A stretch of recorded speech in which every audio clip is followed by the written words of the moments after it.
I absolutely hate crickets.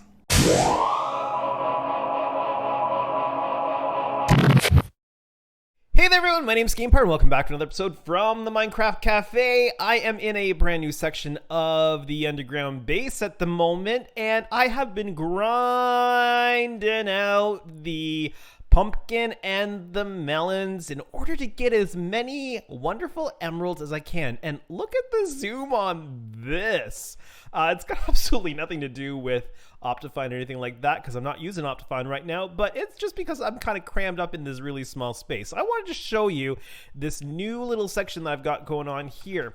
Pumpkins and melons. And I'm getting quite a few pumpkins and melons, but I've got to tell you, doing this old school version of farming pumpkins and melons isn't very satisfactory. So here is our underground base area.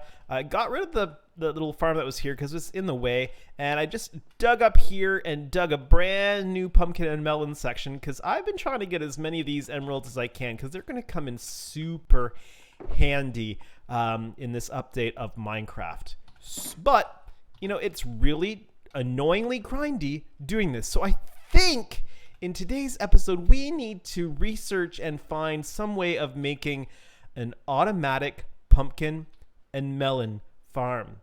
But first, I want to take a quick peek over here at the spawn area with these market stalls that I started making in the last episode. I just want to show you the progress that I've made. Made a few of these extra ones, and I've stocked all of them with goodies. So we've got the golden carrots, 2 stacks for a diamond. Then over here, we've got everybody's favorite slime balls, which 2 stacks for 1 diamond. Oh, you know what? I think somebody overpaid for the slime.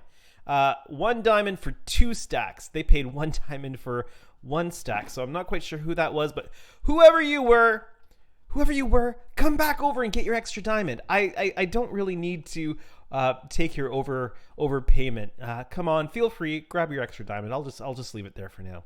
Also, we've got elytra over here, and all of the elytra have mending and unbreaking 3, 1 elytra for 20 diamonds. I think that's a pretty good price.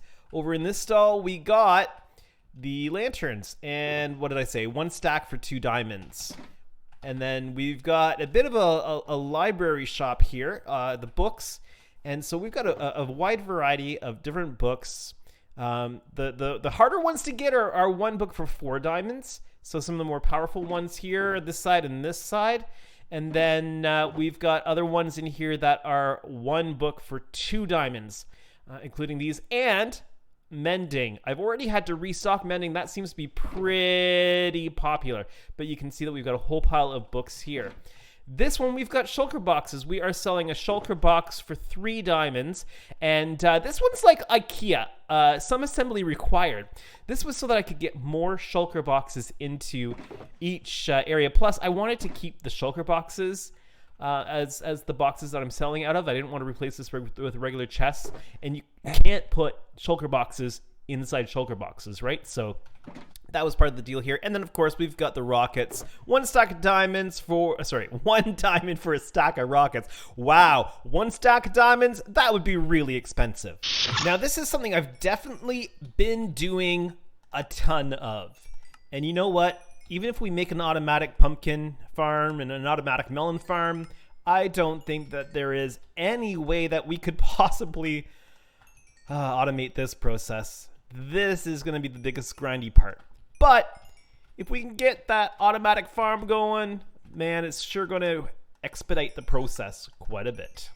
Now, before I get working on a pumpkin farm and melon farm, there is a little bit of housekeeping I want to take care of. Now, don't get me wrong, a pumpkin and melon farm are housekeeping duties because, seriously, I need to clean up that pumpkin melon mess that I've got going on in my base, but I've got some other housekeeping things that I really need to take care of, so let's take care of these right now. First of all is this deal here. This is the collection system for our cactus farm. In the last episode, we updated the collection system for our kelp farm, but here we need to update the collection system for our cactus farm, and this is going to get a little bit messy. Now, what I need to do is I'm going to keep the first set of chests in the system, but then I'm going to move everything to a basically a shulker box collection system. So it's going to pack everything into shulker boxes instead of packing everything into these chests. But these chests are crammed full, and I need to clear everything basically from that chest down and clear out all of these chests, and that's going to take just some grindy work. Just some grindy work to do that. So let me get this cleared out, and then we're going to set up some sort of better collection system. So I've got this area pretty much cleared out, and I've also just made this little platform here to make things a little easier for me to work, and I've redirected the flow of cactus into this chest here. I do not need to be able to access this chest ever, so the blocks I've still got above it. Actually, I could probably just remove those blocks and then I could access it, but you can see the cactus is flowing in. Now what we're going to want to do, actually I need to get my redstone box out, so let's drop the ender chest here, and oh, where's my redstone box? Oh no, I gotta go find my redstone box. I'll be right back. Didn't have to go hunting too long for it. It's just sitting right here at the kelp farm, so I'm just gonna pick this up and head back. Now that I've got my redstone box, what I can do is I can run a big long line of hoppers here, and I've got a zombie going at me, and I have no idea where that zombie is. But I'm gonna run hopper line along here. Then I'm gonna do basically the silo chest storage, but instead of chests, I'm gonna use shulker boxes. That way I can take them away once they're full and use them wherever I want. Now this is really interesting. I've got no cactus yet in this hopper, so did one of them not get placed? Yeah, here we go. This hopper right here is holding up the flow, so now I should be getting cactus. There we go. Right now I'm just laying down some temporary blocks so I have something to place the hoppers against, and how is this going to work out for me? Can I place them on the side like... Yes, I can. All right. So I'm just moving these full shulker boxes into some temporary storage over here because I need to clean out this area to get the rest of the hoppers in place. There we go. All of our hoppers are in place. Now the idea behind this is that I'm going to be able to put the shulker boxes onto these hoppers, and they're going to fill the shulker boxes so that when the shulker boxes are full, I can just take them off of this thing and put new ones on, and it'll refill the new shulker boxes. Because with my XP generation, I am essentially putting the shulker boxes directly into the smelting system. So because I'm doing that, I should be able to just rip these off and place them where I want them to go. Should work out pretty good. I'm just going to collect all of these shulker boxes now and start sticking them on, one at a time. And with that one, we have placed all of the spare shulkers that I have here. Shulkers? Apparently I can't talk. Anyway, all of our shulker boxes that we have pre-made are here. We've got a little access area behind here as well. I don't know why that happened, but I might clear out a little bit more of this space just to give us a little bit more access space, but as you can see, it's already filling up there. So I think this is going to work out much better for us, and we're not going to run into the problem where our storage gets filled too quickly. I mean, this is what, 1, 2, 3, 4, 5 tall, and we've got so 5, 10, 15, 5, 60, 65, 70 space for 70 shulker boxes. That's 45 double chests worth. I think that that's enough to do us for a little while. So I'm going to get this cleaned up, and then I'm going to go offline. I'm going to go and research some pumpkin melon farms, and maybe we'll get that started. We'll see. So I've done a bit of research, and I've found a pretty snazzy pumpkin and melon farm by none other than Mango, which I think will work out quite well on our GamePar Industries industrial island. And I think that the perfect place to build it is where the old bamboo farm used to be, and we've demolished pulverized, really, a good chunk of the old one. There's still this massive section of old farm left, which we do not need. And so, my first step is going to be tearing this out. Now, this new farm that I found from Ilmangle will do both pumpkins and melons, will be fairly, what's the word I'm looking for? Efficient. That's the word I'm looking for. And it's going to go right in this section, but we need to tear all this out. And it's going to be confined within one chunk. Because we are going to use some Hopper minecart collection system thingamadoohickeys. Really, I don't understand all this stuff. I just figure it out. I need to learn redstone. I really need to learn redstone. I need to do something about that. But I do know that minecarts do weird things when they cross chunk borders. So to keep everything nice and safe, we're going to keep it confined within chunk border. But we do need to get rid of all this mess. So next time you see me, the remnants of the old bamboo farms are gonna be gone. Many hours later, in what I hope is just temporary torch spam, this whole area has been cleaned up. The old bamboo farms have been completely dug out. I've also tidied up this edge a little bit, and I'm sure that we'll be doing something to enclose this area a little bit. Also, somewhere down the road, I am going to be building up the kelp farm taller. You can see that the work has already begun. I don't remember when I started working on that, but anyway, that is the preparation work done. Now it's time to start building the melon and pumpkin farm.